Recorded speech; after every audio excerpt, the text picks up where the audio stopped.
Mañana 25 minutos, estamos listos para iniciar nuestra primera entrevista aquí en la sala en nuestro informativo Noticias 7 y tenemos como invitado a Pablo José Ceballos, secretario de Inversiones Público-Privadas. Hoy vamos a abordar sobre el tema del arbitraje internacional. Gracias por acompañarnos. Bienvenido. Muchas gracias por el espacio y muy buenos días a la audiencia. Secretario, buenos días. Antes de ir con este tema justamente la consulta, queríamos abordar también la coyuntura, los apagones, los racionamientos de luz eléctrica en el país. Conocemos mediante la tercera ley, de hecho, que presentó el gobierno, que aprobó la Asamblea, que hablaba sobre el sistema energético y cómo atraer inversiones a este punto.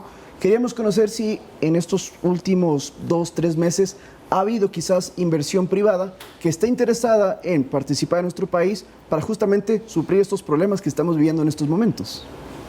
Los procesos de planificación de la inversión no son procesos de corto plazo. La inversión privada va a venir, se ha creado un marco legal que permite la inversión no solo en energía, sino en infraestructura, pero estas inversiones tienen que cumplir un ciclo. Las medidas emergentes que se deben abordar guardan relación con la planificación, con decisión política, como bien lo mencionó el ministro encargado, Roberto Luque, y además, por supuesto, con combatir estructuras de corrupción que se han enquistado en el sector eléctrico desde hace décadas. Es por eso que la inversión va a venir, pero debe cumplir el ciclo respectivo.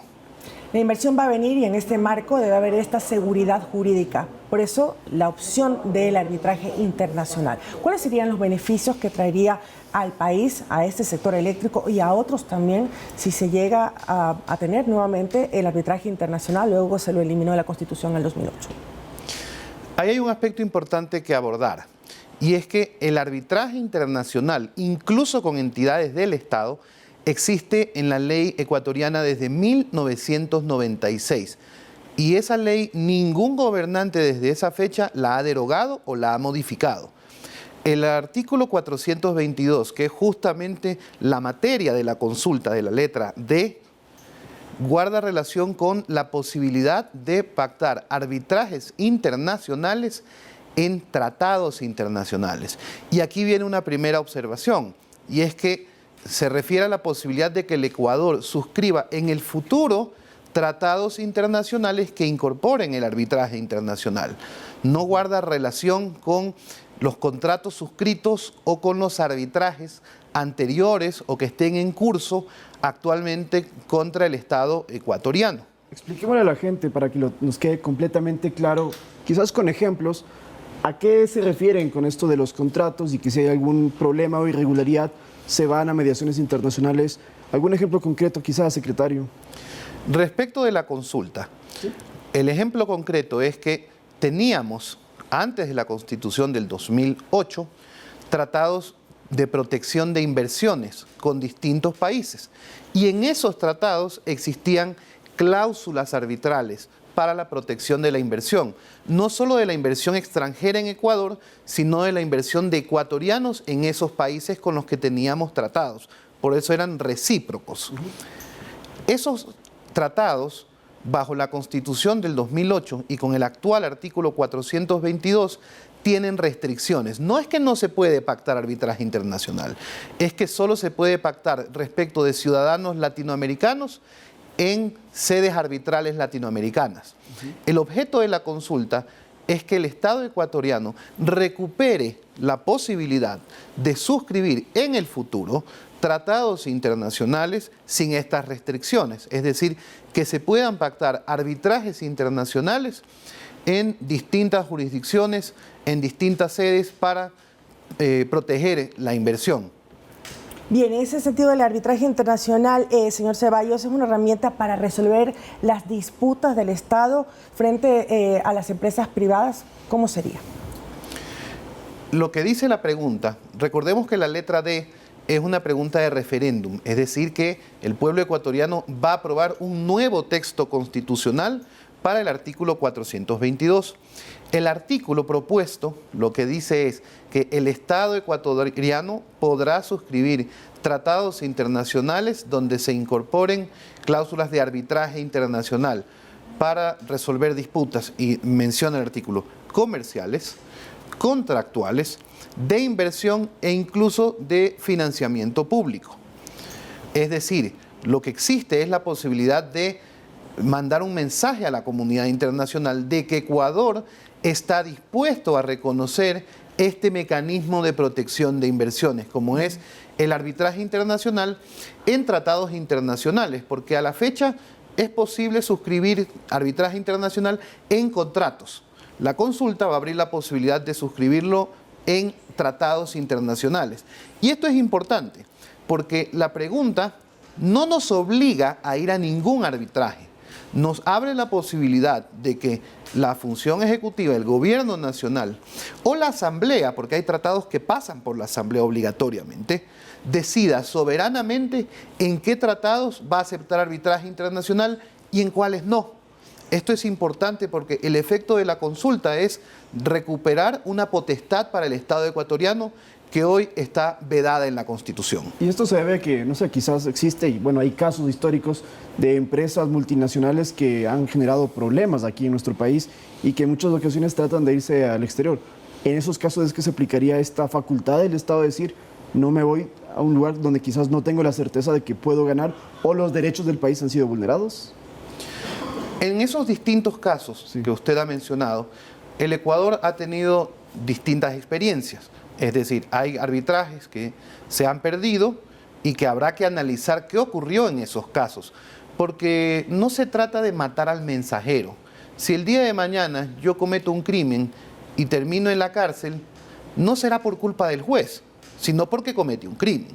Entonces creo yo que hay que analizar esos arbitrajes en el fondo del asunto. ¿Qué pasó en el caso? ¿Qué hizo bien el Ecuador? ¿Qué hizo mal? Y cómo se comportó dicha empresa. Pero no por eso vamos a descalificar al sistema, que es un sistema que brinda imparcialidad e independencia, que es justamente lo que busca el inversionista. Un sistema que proteja su inversión bajo criterios de independencia e imparcialidad. Pero este arbitraje sí permitiría que el Ecuador se vuelva como más competitivo, que podría estar en igual de condiciones que otros países que ya lo tienen establecido. Yo sostengo que la aprobación de la pregunta D va a constituir un mensaje poderoso a la comunidad internacional, no solo al sistema privado, no solo a las empresas. Es un mensaje a la comunidad internacional de que Ecuador está dispuesto a proteger las inversiones y a negociar condiciones adecuadas para esa inversión. Y me parece que eso, sumado a todos los esfuerzos que está haciendo el gobierno nacional en el área de seguridad, en el área del sistema de justicia, con la otra pregunta de la consulta relativo a las judicaturas especializadas para temas constitucionales, y adicionalmente a los esfuerzos que estamos haciendo como país en el área fiscal, está creando un entorno adecuado para atraer la inversión. Es decir, un inversionista revisa todo este tipo de marcos legales cuando quiere ir o invertir a un país. Quizás la pregunta parezca obvia, pero para tenerlo claro en casa, son aspectos que sí se revisan antes de firmar o hacer una negociación. Por supuesto, el inversionista toma una decisión de venir al Ecuador no sobre la base de un solo criterio.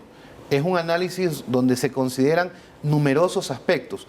Uno de los principales, la seguridad jurídica, pero también está involucrada la seguridad física, está involucrado el sistema o el régimen fiscal, el régimen laboral y además, por supuesto, los mecanismos de protección a esa inversión. Recuerde que son capitales frescos que se inyectan a la economía y que arriesgan ese capital en busca de una rentabilidad razonable, por supuesto. Y creemos que una de las características de este nuevo Ecuador es que se abordan los problemas, no se los deja pasar y se adoptan decisiones responsables que no siempre son ni las más populares ni las más sencillas de tomar, pero que son necesarias para promover al Ecuador como un destino de inversiones. Y en ese sentido, como destino de inversiones, luego de ser así el caso, el sí por esta respuesta, por esta pregunta, ¿en cuánto tiempo se podrían ver los resultados de las inversiones internacionales acá en nuestro país? ¿Cómo se está trabajando? El proceso de atraer inversiones es progresivo y puede tener resultados en distintos sectores. recordemos que la inversión se puede dar tanto en el sector privado, invertir en sectores como camarón, banano, cacao, como en el sector público, que es una de las áreas donde trabaja la Secretaría de Inversiones Público-Privadas. Es para atraer inversión privada en infraestructura pública. En el caso de la inversión privada, los tiempos varían de acuerdo a cada sector de la economía. Y en el caso de infraestructura pública, eso pues tiene un ciclo que respetarse de acuerdo con nuestra ley. Hay un ciclo de planificación y estructuración de los proyectos y posteriormente vienen los concursos públicos. Por tanto, la inversión en infraestructura pública llegará progresivamente. Hasta que esa inversión llegue, el Estado ecuatoriano debe y está tomando decisiones responsables respecto de la inversión urgente, la que debe ser priorizada en cada uno de los sectores. Uno de esos, usted ya lo mencionó, el sector energético, pero existen numerosas necesidades donde se está haciendo un esfuerzo por gestionar recursos para la caja fiscal y priorizarlos adecuadamente en las necesidades de los ecuatorianos. ¿Algunos otros sectores que ya se están tomando en cuenta, aparte del que acaba de mencionar, el hidroeléctrico? En el área de infraestructura se está haciendo un esfuerzo significativo por generar recursos para el sector vial, y es así que se están planificando, además de recursos fiscales, se están negociando créditos internacionales a la fecha, es decir, están en marcha las negociaciones para acceder a nuevos créditos internacionales que puedan ser destinados, entre otros sectores, a la infraestructura pública que permita la conectividad de los ecuatorianos. Y con las zonas francas también, y estamos teniendo quizás ofertas para generar o crear zonas francas aquí en el país. En materia de zonas francas, lo que se prioriza es atraer inversiones para el desarrollo productivo enfocado en generar exportaciones, que son necesarias en nuestra economía para atraer capital y circulante. Recordemos que como economía dolarizada no podemos imprimir moneda, por tanto hay que atraer esos capitales.